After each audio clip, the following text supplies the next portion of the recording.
Congressman Ron Paul says, I don't want to run your life. I don't want to run the economy. And I don't want to police the world. What kind of presidential candidate says that? Suddenly you are this hot candidate with kids. You're the most Googled. You're big on the internet. Do you know what that's about?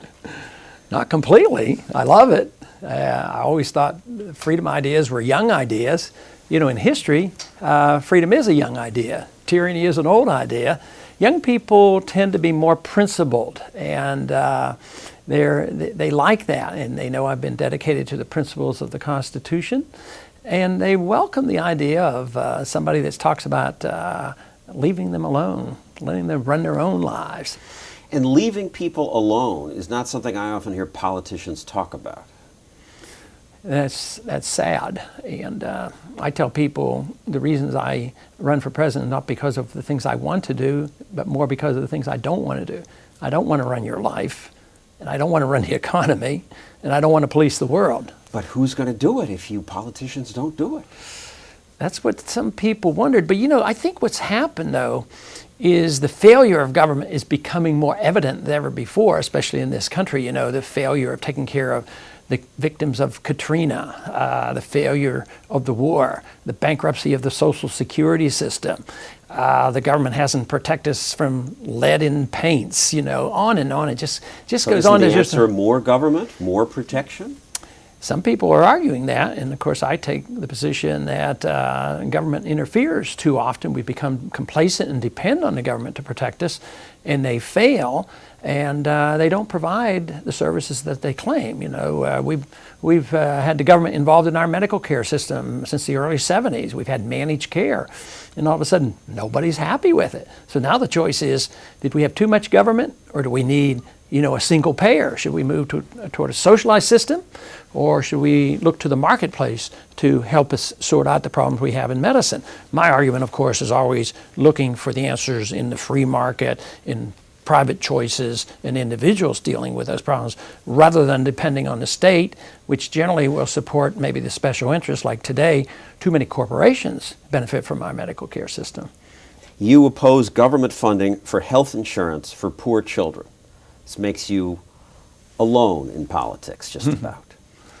That's right, and I think there'd be less poor children needing help if we had endorsed the ideas that I'm talking about. I was in medicine before government was involved, and you know, there were a lot of poor people, and there were a lot of church hospitals. I worked in a church hospital partially for experience and partially to work in an emergency room, and I was paid $3 an hour in the early 1960s, but there was no government insurance. But everybody got taken care of, you know, and then nobody was charged. But now today they come in and everybody's charged the maximum amount of money, or they're put on to the roll. The government will pay it, put them on Medicaid, and jack the bill up. I mean, the attitudes are completely different. Before government got involved, people stepped forward and took care of poor people. Absolutely. Now we expect government to do it. We expect government to do it, and about all it does is when the government gets involved, say in education or medicine, instead of increasing the quality of the care or the education or spreading it, it pushes prices up. So the quality of education and medicine has gone down. Less people are getting the benefits, but look at where the prices have gone up the most. It's in the areas where the government is most involved. It's hard for people to imagine how the care could be given without government once you're used to government. But you're an obstetrician. In your own practice, you don't take Medicaid or Medicare. How do people pay for it? Never did. Sometimes they'll pay a small fee. Sometimes they would pay nothing. And that's the way I was taught. You know, there's a hospital in my district in Galveston, Texas, and it's called the Shriners Hospital. It's well known. It's a burn hospital. And if you don't have any money, and you can go there, whether you're a child or an adult, you can be taken care of. And if you can pay, you pay. If not, you'll still be taken care of. So you would have a lot more solutions like that. The society and the economy would be so much richer.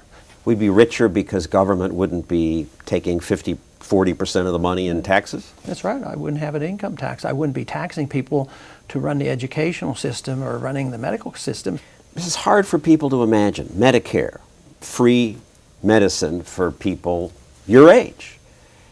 How can elderly people be taken care of without a big government program like that? Right now it's difficult because we've made a whole generation or two dependent. But the question that we ought to ask is, if we continue to do what we do, how are we going to finance it? Fewer people going into the workforce, cost of medicine going up. There's no funding for Medicare. It's under a greater threat than Social Security. The promises being made now are not going to be kept. Promises of free health care for elderly people. No, they can't. Of course, there's no such thing as free health care. And I think I have the only solution. People see me as a threat to Social Security and Medicare, but I think I'm the only one that has a real solution, because I've never voted to spend any money out of the Social Security Trust Fund, because I voted against all those appropriations. Your party created a prescription drug program. You voted against it. Don't elderly people need these drugs? Yeah, and that's why I voted against it, because their government programs fail to work. And a lot of elderly were, and still are, furious over that program because it's so complex and difficult. But a lot of people like it. Yeah, hey, I'm getting my drugs paid for. They're free. You know who else likes it? The drug companies. They spent quite a few millions of dollars down there. They did the highest lobbying, so the profiteers were the ones who really pushed that program. But the assumption shouldn't be made that if you didn't have it, people wouldn't get their drugs. There are other ways. The market is designed, if you follow the market, to lower prices, not raise prices. You vote against all this stuff. Don't your colleagues hate you? No, I'd like to think subtly that maybe they respect me a little bit. It's because every once in a while they'll come up and say, "I wished I could get away with what you do." But I think people in my district, and hopefully in this campaign, and I'm running now, that people will respect these views and come around to understanding the economics. And I think that is what's happening. I think people are realizing this country is bankrupt and we have to do something. It's not working, so they're looking for some solutions.